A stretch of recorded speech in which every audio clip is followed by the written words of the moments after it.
I'm going to talk a little bit about, I'm a business guy. More specifically, I'm a marketing guy. But I love the whole marketing society, these kind of things. And I recently did a stint as the dean of CEU, and I really got involved in this whole piece of business, society, and the politics, the environment. They're all interacting with each other.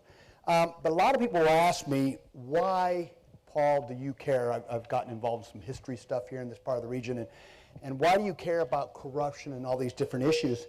And, well, maybe if I psychoanalyze myself to be honorable or make a difference or lay tracks in the sand. But to me, why does somebody from Colorado coming to Budapest with, I actually wore my cowboy hat until somebody called me Crocodile Dundee. And it just wasn't funny anymore. But anyway, so, but why do I care? So I can psychoanalyze myself and say, well, I want to make a difference, and I can start doing all that, but it comes down to something much more basic, and that's the future. The future to me is my boys. In fact, they're right over there. One of them's asleep, and the other one's trying to pay attention. But my boys, coincidentally, they're half Hungarian. So I can say, well, I care about Hungary because they're Hungarian. And, you know, do I care more about where my kids, the future of my kids, or do I care about more where my father, my grandfather came from? But more than that, they're my sons. And even more than that, they're young. God willing, they'll live into the next century. But what's the next century going to be like? What's the rest of this century going to be like? And one of the things that really, really wears me down is you remember the chain bridge? Guys going to decorate the chain bridge? That was me. I also did the Coca-Cola Beach House. You might not know this. The chain bridge came down to a politician wanting a $50,000 bribe. The issue was created because he wanted to create an issue to get a bribe. I deal with it all the time. You deal with it all the time. Corruption is everywhere. It's everywhere we go. In fact, Transparency International says 95% of business-to-government transactions are corrupt. No surprise. And it's getting worse. Now, if you ask, but be fair, you know, because I'm a business guy, so it's those damn politicians. But to be fair, the politicians will tell you, they start out, a lot of really good politicians start out trying to do good, and then here comes the business guy with all the money. He starts financing the opposition, and they start rationalizing. Well, I got to take the money for my reelection, because if I don't, I won't get elected, and therefore I can't do good, so I'm only a little bit taking it. The business guy, of course, his argument, it's all the politician's fault. He says, well, you know, I'm just trying to get this store built. I'm just trying to acquire this land. I'm just trying to hire employees. I'm just trying to compete, but my competitor's not paying his taxes, so I'm not going to pay taxes, and so forth. They're all rationalizing, right? But actually, the number that scares me more than the 95% of business-to-government transactions are corrupt is that 60% of business-to-business transactions are corrupt. That means if you're a marketing director like I was at Coke, I certainly hope this isn't true about Coke, but be realistic. That means realistically maybe half your brand managers, half of your people working in communications are taking kickbacks from their advertising agencies. Why not? There's a lot of money in it. In fact, in some markets you'll see where somebody can make more money through corruption and getting kickbacks 3 or 4 times they make in the market. In fact, that's their rationalization. I'm a brand manager in Hungary, but the brand manager back at headquarters is making 5 times more than me. So that's how I get even. In Ukraine, we'll see brand managers driving Volvos and BMWs. And you think their manager would ask the question, well, that's my boyfriend gave it to me, or my father gave it to me. So it's a money thing, and you get sick of it, you talk about it, and it reminds me of this Shakespeare quote, thou hast protest too much. The more sometimes people talk about corruption, the more I think they're dirty. And so I get frustrated with it, and I start to think, well, maybe we ought to change the way we think about it. How do we think about corruption in a different way? Because we've talked about how it's cheating, we talked about this, but it's getting to the point now, if I don't do it, well, then I'm missing out of it. If I do it, then I'm, you know, just doing what I got to do. I mean, all that stuff. That's that way of thinking, and that counter-argument's not working. It's worse than it was 10 years ago. It's worse than it was 5 years, and it's getting worse all the time. And that worries me greatly. So we need to change the way we think about it. Can that be done? Let me give you some outside the corruption sphere. Take drunk driving. In my lifetime, when I was a kid, drunk driving, being drunk was funny. Sounds shocking, but a lot of you remember that. You'd say the joke, my car knows the way home, don't worry. And everybody'd laugh, right? Because it was funny. And you had guys drinking and driving, and it was all about drinking and driving was an issue about whether you're going to wreck your car, get yourself hurt, or get a ticket. Maybe lose your driver's license.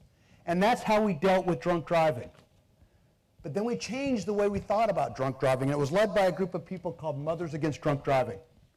And they changed the perspective from self to society. And if you see a guy walking out of a bar and he's got his ticket, his keys, and he's drunk driving, you think, you son of a bitch. You're going to go out and risk my friends' lives because they're out there someplace. My family's out there someplace. And how dare you drive out there? You will get involved. The bartender will get involved. You'll hate that guy driving on the streets drunk. You get angry about somebody drinking and driving. That's how society has changed in 20 years. And it wasn't legislation, it wasn't politics, it was society changed the way we thought about it. Let me give you another one, racism.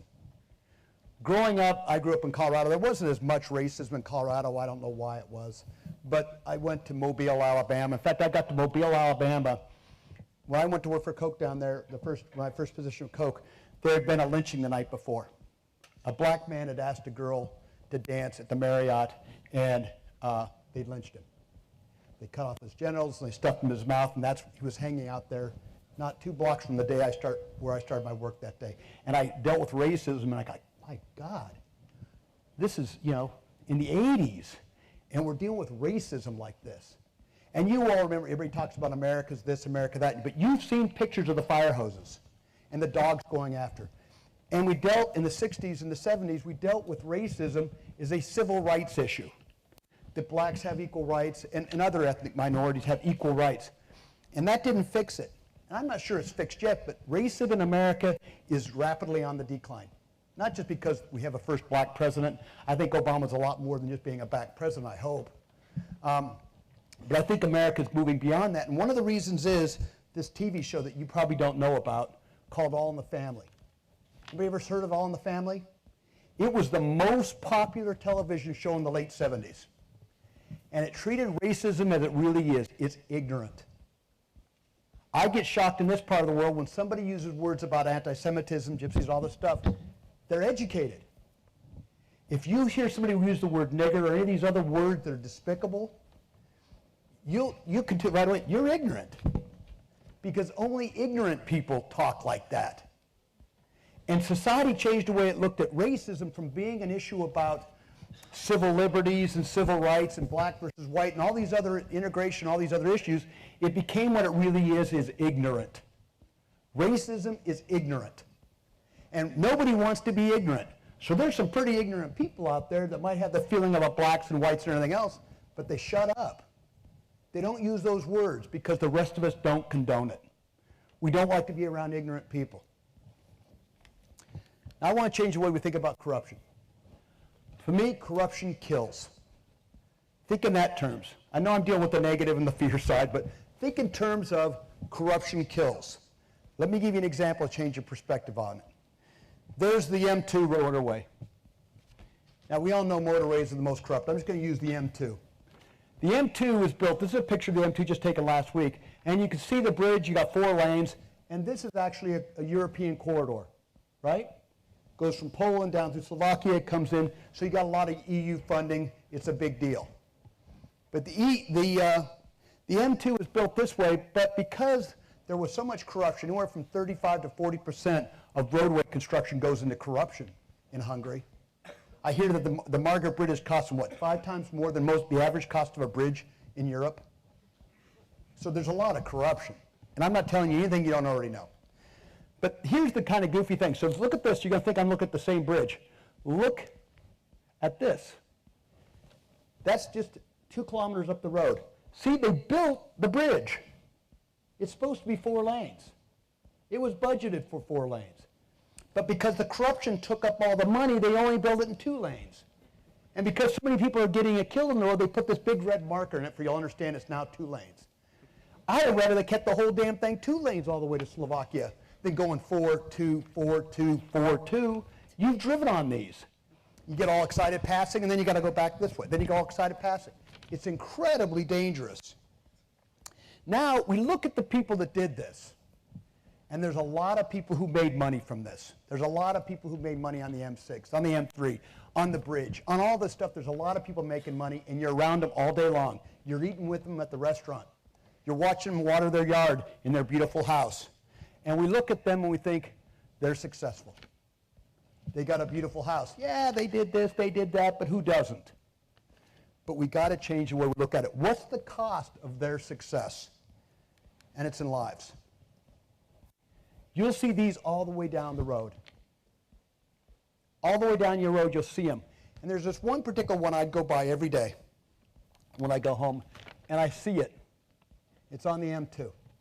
And I saw this, and what shocked me one night, it was on actually sometime over Christmas, and it was a blizzard. It was hardest down the road. And I looked over at this, and I saw the candles were on at 2 o'clock in the morning.